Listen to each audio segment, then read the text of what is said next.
Conakry 2018 au sommaire avec un capital d'1,6 milliard de francs guinéens. La MUFA du marché Avaria a été inaugurée ce matin par le chef de l'État, professeur Alpha Condé. Les femmes saluent les œuvres de l'État guinéen. La Guinée célèbre demain la journée internationale de la liberté de la presse. À l'occasion, notre rédaction s'intéresse à la presse écrite qui fait face à de nombreux défis. Et puis la fête de la mare de Barreau de la préfecture de Kouroussa, un moment de découverte des valeurs culturelles de la savane, mais aussi de grandes retrouvailles des fils ressortissants.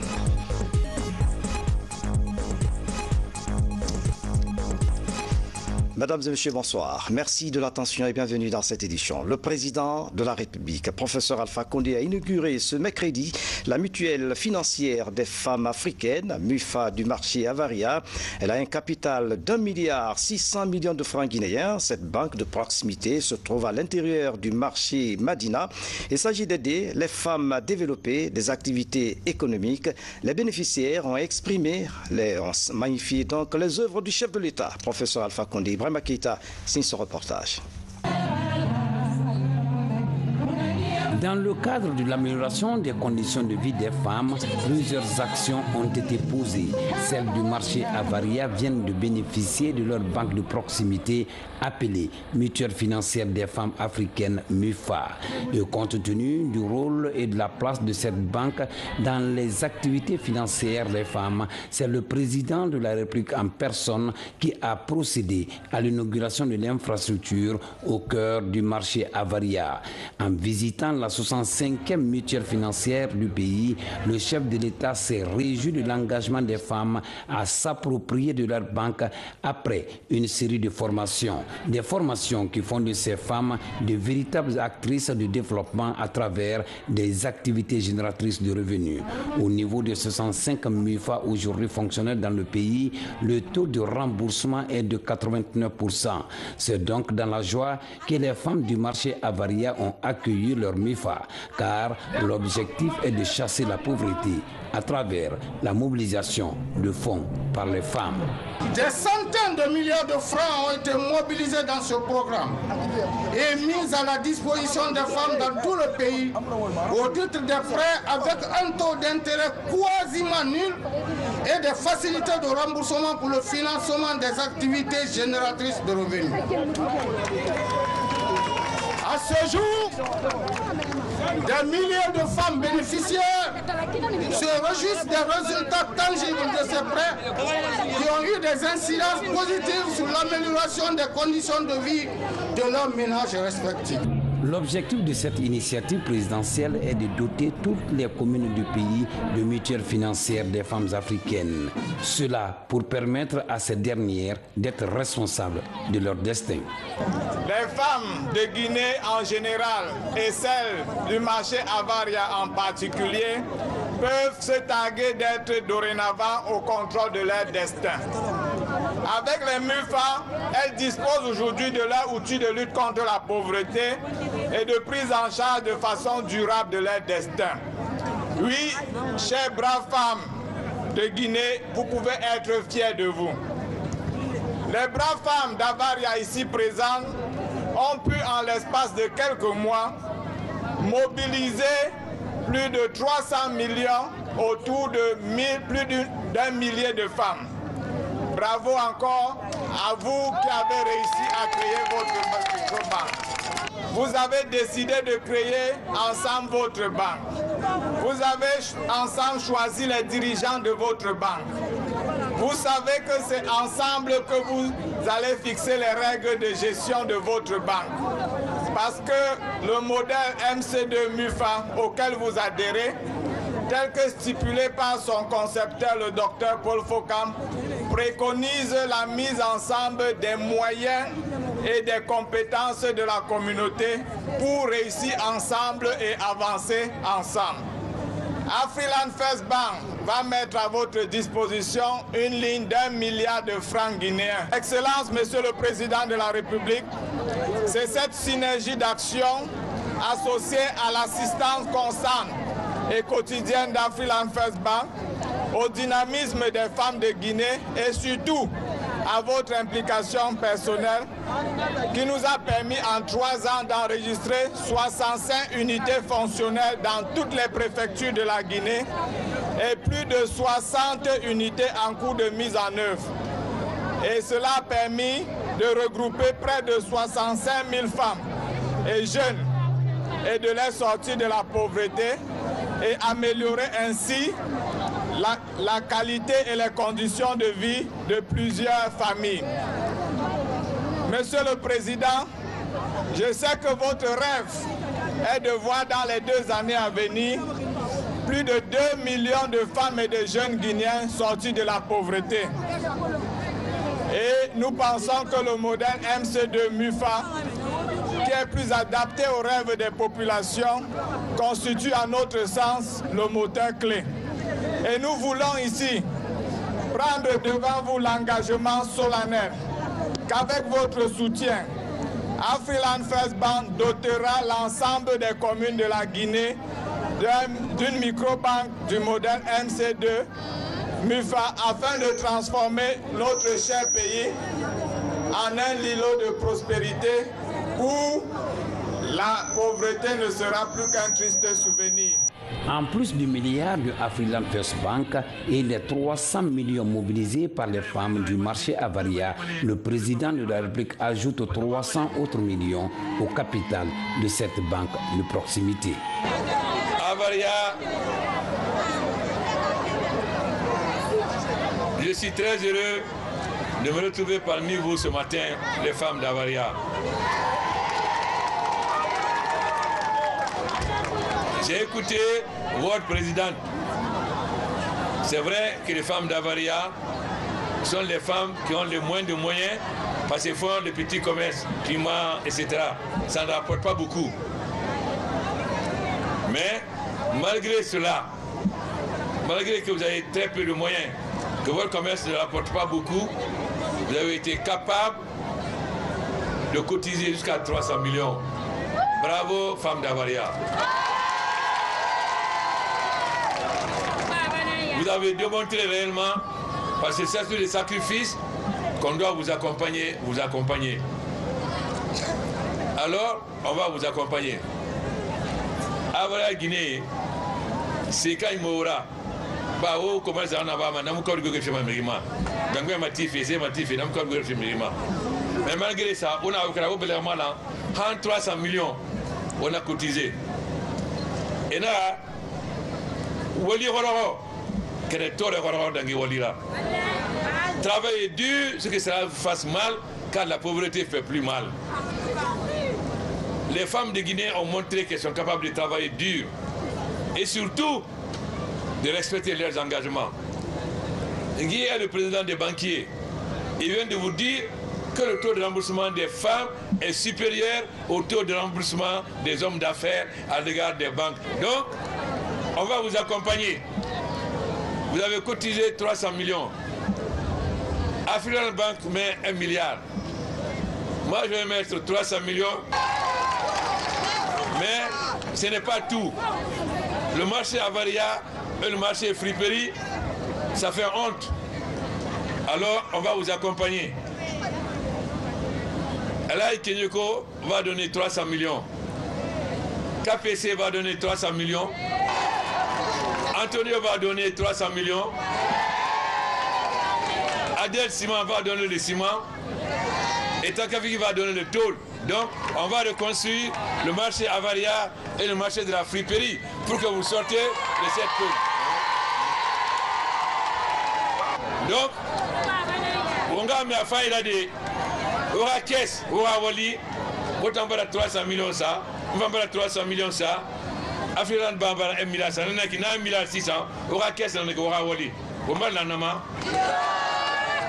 On a 900 millions d'engrais. Aura marché tifé, autant nos friperies, aura marché tifé. Alors qu'on aura le marché Kobi. Donc, allez voir la Kobriba, à la hauteur de 900 millions. Adel Simon Fanara, Simon Fima, Tagay Fanara, Atol Fima. Comme nous allons souhaiter créer un anglais sonapi, marché Naïla, Nara, Makititima, Alati, nous avons Makiti Filforma. Alors qu'on aura mini ni todi parce que introdi na ke ona masari yare bara ma sembi na ma Mali la Guinée no la ora ba walima khame walima nu khame walima na le Guinée khame tingang nu la Guinée bara makuyato wala bara makuyato kene to otoro ni fera marchandise osa tongo ma grossiste na ngwanyi nana tongo agbe safari nous ma toy do fe nana nous ma li fait on a besoin de grossiste fournisseur puisque usine est fait servi directement nana la c'est ça le gourmand nana le motorma parce que comment ça me révéler et même si le arbama kamara songori la kamiri simila et c'est ça ma gourmand et en France et moi c'est ma tema faut songori ali et va c'est ça le maté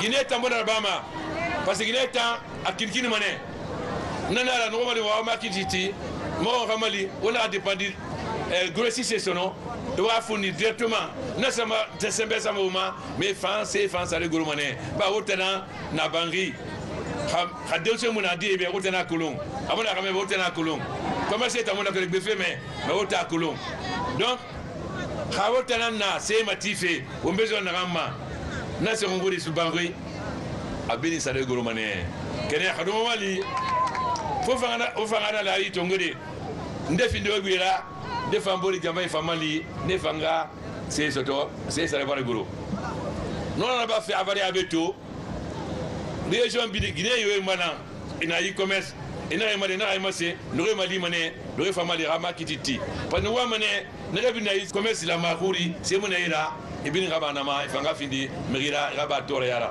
wonno ma tore grede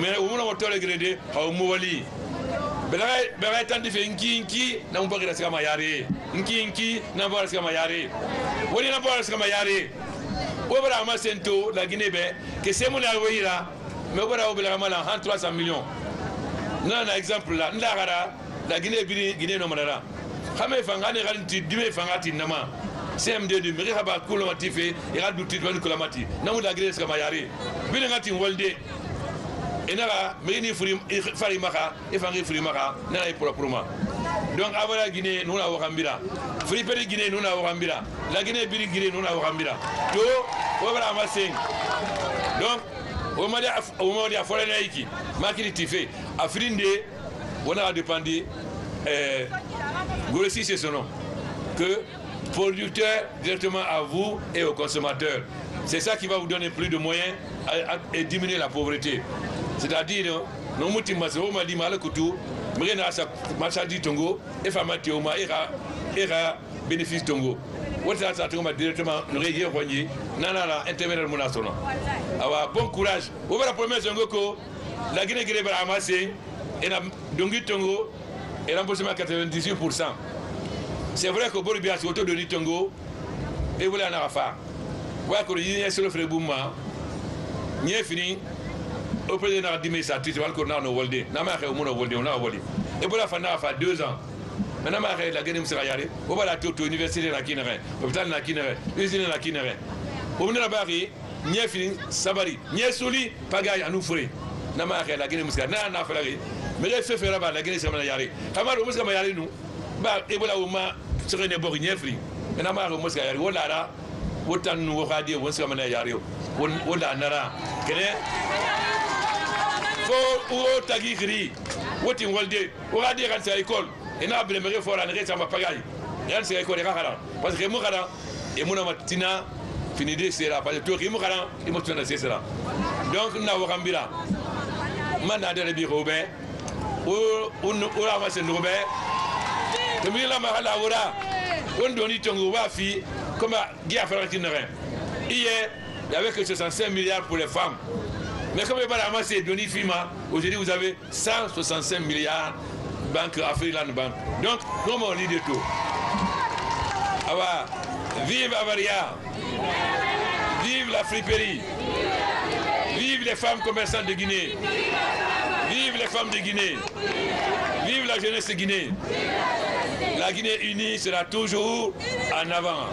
Des annonces qui n'ont pas laissé indifférentes les femmes présentes ici au marché Avaria. Et pour encore dire merci au président de la République, le professeur Alpha Condé, quelques artistes nationaux se sont succédés sur le podium.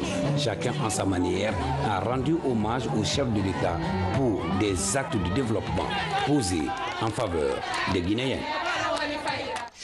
Dans l'actualité encore, comment harmoniser les politiques minières dans la sous-région ouest africaine? La question mobilise à Conakry la Fédération des chambres des mines de la CEDEAO. Les travaux sont ouverts ce mercredi. Mohamed Seyar, sur ma reportage. La Fédération des chambres des mines de la CEDEAO intensifie ses actions. Après Ouagadougou, les acteurs se retrouvent à Conakry pour mutualiser les politiques minières dans les différents pays. La plateforme a pour mission de promouvoir l'exploitation minière durable et responsable. L'objectif de la Chambre des mines des fédérations de l'Afrique de l'Ouest est d'harmoniser en fait les politiques des chambres des pays miniers afin d'aller vers un objectif essentiel. Quand on a eu la réunion à Ouagadougou, il y a eu un plan d'action qui avait été mis en place. Donc aujourd'hui, la réunion de la Guinée servira essentiellement à décliner qu'est-ce qui a été fait et qu'est-ce qu'on va faire dans le futur. La Fédération des chambres des mines de la CEDEAO regroupe les pays à forte potentialité minière. Le Ghana, le Nigeria, le Burkina et la Guinée en sont les membres fondateurs. Créer un partenariat entre les chambres et les gouvernements est l'objectif poursuivi depuis 2010. West Africa is well endowed. We have gold, we have iron ore, bauxite, diamond, nickel. La région ouest-africaine dispose de la bauxite, de l'or, du diamant, manganèse, etc. Donc il faut que les différentes chambres des mines de ces différents pays-là travaillent ensemble de commun accord pour en fait faire de ce secteur, c'est-à-dire un moteur de développement économique de la région. Les chambres des mines sont des entités importantes dans la conception et dans la mise en œuvre des politiques minières dans nos pays, dans le cadre d'une approche inclusive. Mais ces chambres des mines aussi jouent un rôle important dans le cadre de la promotion de la responsabilité sociétale des différentes entreprises qui en sont membres. Les assises de Conakry reposent sur deux activités importantes, la réunion du Conseil exécutif et l'Assemblée générale de la Fédération des chambres des mines de la CEDEAO. La Côte d'Ivoire se prépare à abriter la 5e réunion. Après 10 ans d'existence en Guinée, le programme concerté de renforcement des capacités de la société civile et de la jeunesse annonce la fin de ses activités. À Kindia, les concepteurs du projet ont passé en revue les acquis et les faiblesses de ce programme. Une centaine d'organisations de la société civile guinéenne a bénéficié de ce programme. Mohamed Amin Solano fait le point. C'est la fin d'un cycle pour le PROJEG. En une décennie, le programme concerté de renforcement des capacités des organisations de la société civile et de la jeunesse guinéenne s'est fait une image dans le pays. Se présenter comme un espace de concertation et de travail collectif, Mouktar a dirigé le programme en Guinée pendant ses 10 années d'existence. À l'heure du bilan, le parcours se révèle riche en acquis pour cet expert du mouvement social. 10 ans, c'est un programme qui s'est investi à faire de la société civile un partenaire des pouvoirs publics, aussi bien au niveau local qu'au niveau national. La société civile, à travers ses organisations, révèle une proximité avec les populations, avec les communautés. Et cela se vérifie avec la diversité de ces associations qui parlent des questions d'éducation, qui parlent des questions d'agriculture, qui parlent des questions de transparence, des questions de la gouvernance minière. Dans le secteur minier, par exemple, le partenariat avec l'État a permis de mettre en place la plateforme baptisée « Publiez ce que vous payez » pour une meilleure transparence dans la gestion des ressources. Le suivi des obligations légales des compagnies minières, le partenariat avec le PACV, le cocktail est suffisant pour démontrer l'expertise du projet auprès des organisations des sociétés civiles françaises et guinéennes autour d'enjeux communs. Travailler en partenariat avec des acteurs du Sud et du Nord porte toujours des cloisonnements et c'est dans ce sens que le projet a fait en sorte que les acteurs se connaissent les acteurs co-construisent les actions et les réalisent ensemble. En 10 ans, le projet a investi 120 milliards de francs guinéens dans l'accompagnement de plus de 500 organisations des sociétés civiles françaises et guinéennes. Le programme s'arrête officiellement en juin prochain, pendant que les initiatives restent des acquis majeurs du programme. Un forum de dialogue entre religieux, professionnels de santé, magistrats et société civile vient de se tenir à Mamou, organisé par le ministère de la Santé avec l'appui de la GIZ. Cette rencontre vise à créer un espace d'échange autour des questions de mutilation génitale féminine, y compris l'excision. Mamadou Patibaldi est notre correspondant à Mamou. Selon les experts de la santé, les mutilations génitales féminines sont un problème de santé publique. En dépit des efforts engagés par le gouvernement et ses partenaires, la pratique de l'excision persiste encore dans les communautés. Ces mutilations génitales n'apportent rien à la femme de bon. Ça n'a que des conséquences fâcheuses. C'est les hémorragies au cours de l'accouchement. C'est des difficultés à l'accouchement, donc ça ne porte que des problèmes à la fin. C'est des coutumes. Chez les musulmans, chez les chrétiens, chez les païens, chez les... même ceux qui ne croient pas, le pratiquent. Donc il faut de la méthodologie, il faut aller lentement. Mais je suis en train de croire qu'avec la médecine qui se développe, avec les explications et les constats que tout le monde vit, et à long terme, on peut y arriver. Conscient des conséquences sanitaires et psychosociales de l'excision, la GIZ, coopération allemande au développement, aux côtés du ministère de la Santé et de l'Hygiène publique, initie ce forum de dialogue entre les leaders religieux, les professionnels de santé, magistrats et la société civile de Mamou et de l'Abbé. En passant par les religieux, nous pensons que la population sera mieux sensibilisée, étant donné que ces religieux sont les références pour cette population. Au cours de ce forum, les résultats de l'enquête sur le comportement et pratiques des jeunes en santé de la reproduction sont présentés. Le taux de prévalence des mutilations génitales féminines est de 97% pour la tranche d'âge de 15 à 49 ans. Le monde célèbre demain, 3 mai, la journée internationale de la liberté de la presse, un moment de réflexion sur l'indépendance et l'exercice du métier de journaliste. En Guinée, le ministre de la Communication, Rachid Ndiaye, se félicite des acquis. Nous vous proposons un extrait.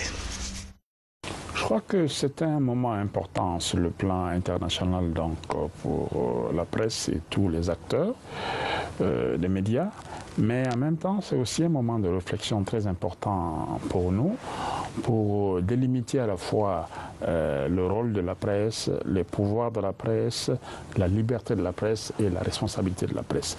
J'avoue qu'objectivement, sur la Guinée, je crois qu'il faut reconnaître objectivement que nous sommes dans une situation qui est quand même beaucoup plus apaisée, qui est beaucoup plus facile à vivre, dans lequel, un environnement dans lequel la liberté de la presse est quand même préservée, que nous avons un cadre légal qui assure un meilleur exercice de la profession, même si naturellement il y a beaucoup d'autres défis à relever.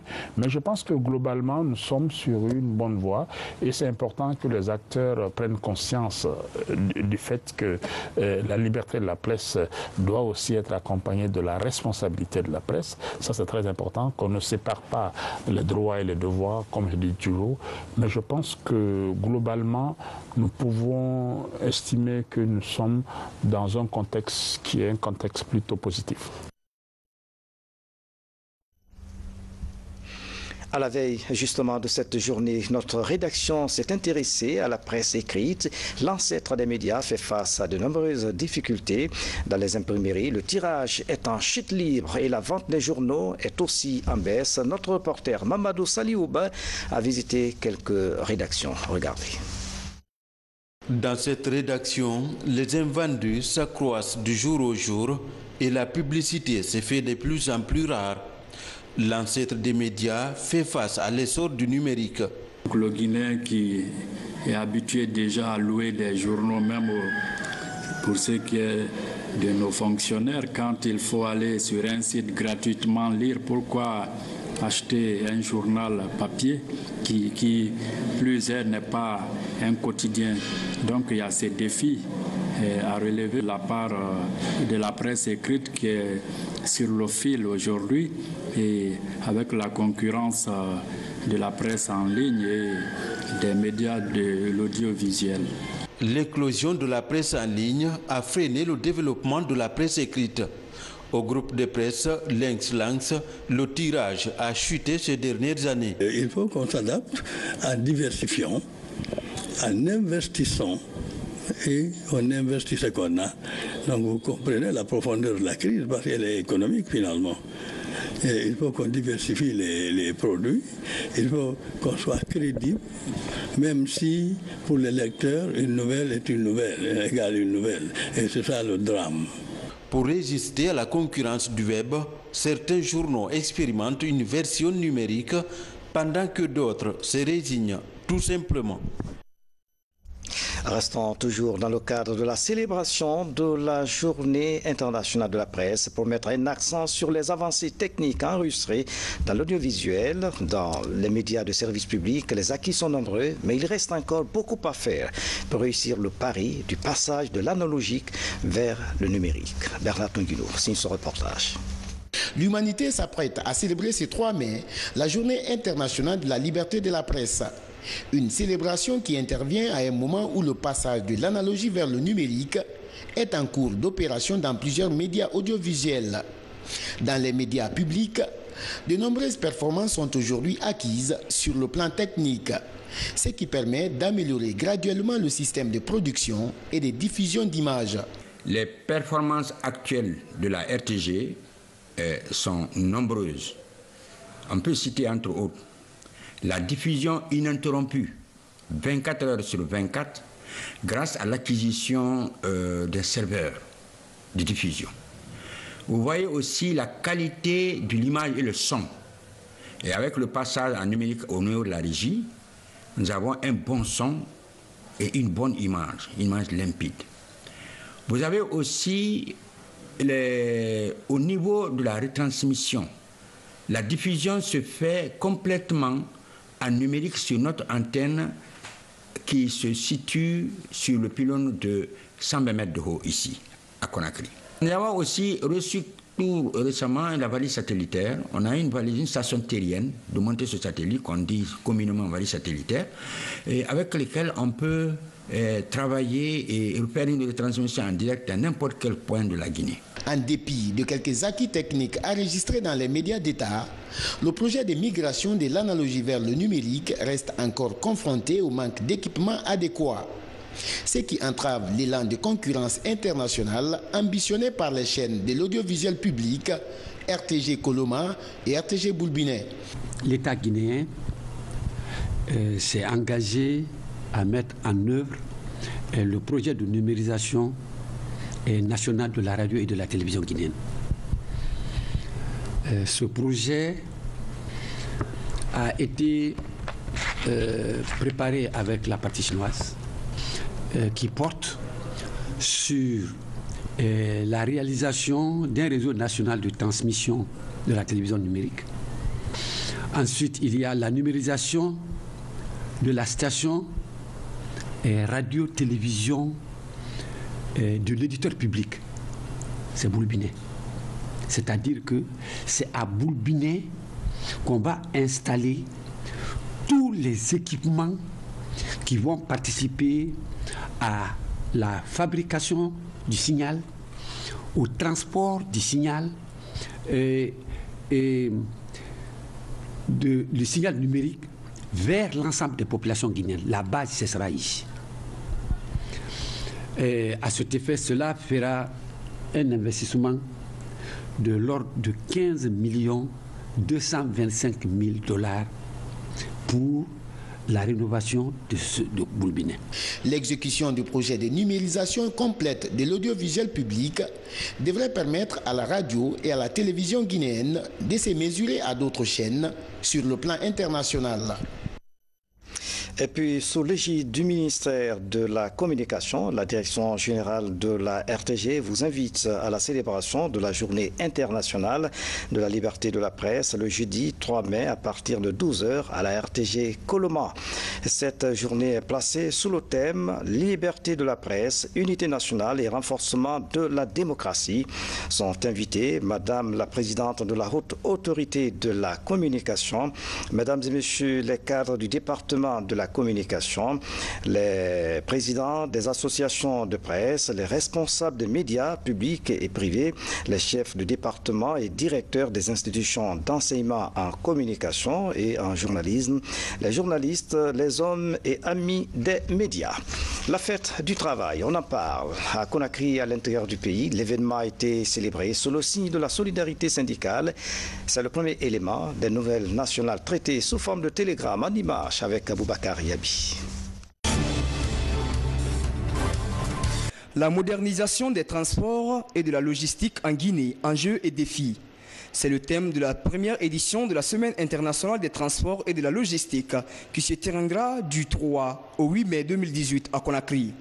Les acteurs du secteur étaient en réunion préparatoire au département des transports pour préparer cette grande rencontre dans notre capitale. Le thème qui va regrouper les acteurs sera le rôle des transports dans l'émergence économique et son impact dans le processus d'intégration sous-régionale.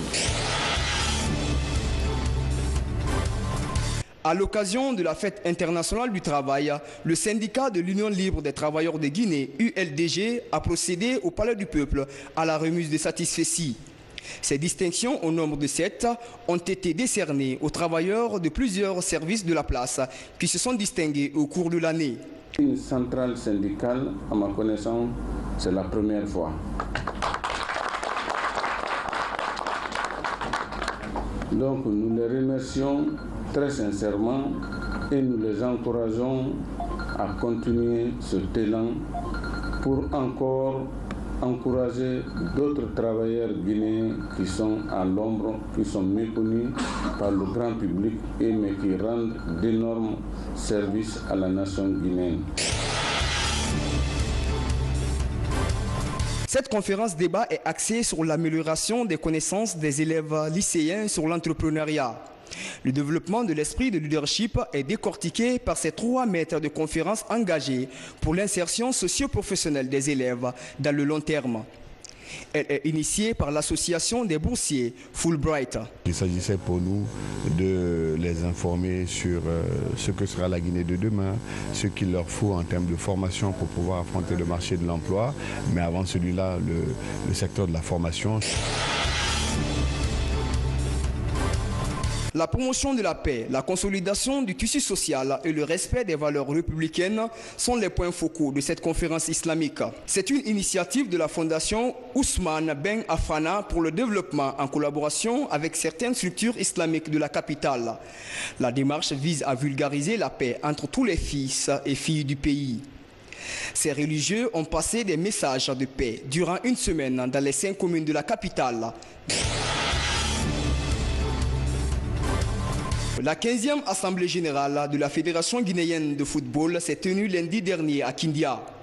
Au cours de cette retrouvaille de la famille sportive, il a été question de faire le bilan de l'équipe dirigeante de cette fédération et de dévoiler les réformes en cours pour le rayonnement de notre football. La première année d'un mandat est toujours plus difficile parce que vous avez un programme structurel, vous avez un programme de développement. Bon, mais ce que nous prévoyons, vous savez, quand nous sommes venus, on avait un programme qu'on a donné pour les 4 ans. Et c'est ce que nous poursuivons, le développement surtout, pour que tout le monde ait les mêmes chances. Direction savane guinéenne, la sous-préfecture de Baro, dans la préfecture de Kouroussa, vient de célébrer la fête de la mare. Cet événement, à la fois économique et social, est un moment de découverte des valeurs culturelles de la savane. Cette fête a déplacé des hommes de culture et des ressortissants de la localité. Maurice Sidibi est notre envoyé spécial. Elles sont des centaines et des milliers de personnes à affilier sous la sous-préfecture de Baro. Cette année, cette fête communément appelée Dalamon, devenue une tradition traîne de beau monde à cause de son caractère authentique. La fête de la mare de Baro est un moment de réjouissance, mais aussi de découverte. des valeurs culturelles du terroir. Je viens de Colombie, je viens pour connaître la fête de l'aide à la monde, pour regarder les cultures guinéennes, les cultures malinké, pour connaître les dundumba, comment est-ce que ça passe pour la fête de la pêche, pour connaître comment est-ce que ça passe, parce que tu as entendu mais tu n'as pas vu. Je pense que c'est un événement que nous devons valoriser, que nous devons vraiment, qui doit même faire partir des œuvres de l'UNESCO, et je pense que Barrow est une fierté nationale. Au-delà de son aspect culturel, la fête de la mare de Barrow permet à beaucoup de personnes de trouver leur compte. Bintou Kaba, vendeuse d'habits et plusieurs autres articles, prend part chaque année à l'événement depuis plus de 7 ans. Grâce à cette fête, ses chiffres d'affaires connaissent une nette amélioration. Un événement majeur, des retrouvailles entre les fils ressortissants et étrangers. C'est une fête de grandes retrouvailles. C'est une fête sociale et économique. Sociale parce qu'elle permet à tous les ressortissants de se retrouver. Et économique parce qu'avec l'arrivée des ressortissants du village, il y a des retombées dans chaque famille. La journée du mardi a été marquée par des prestations artistiques, l'expression de la diversité culturelle de la contrée.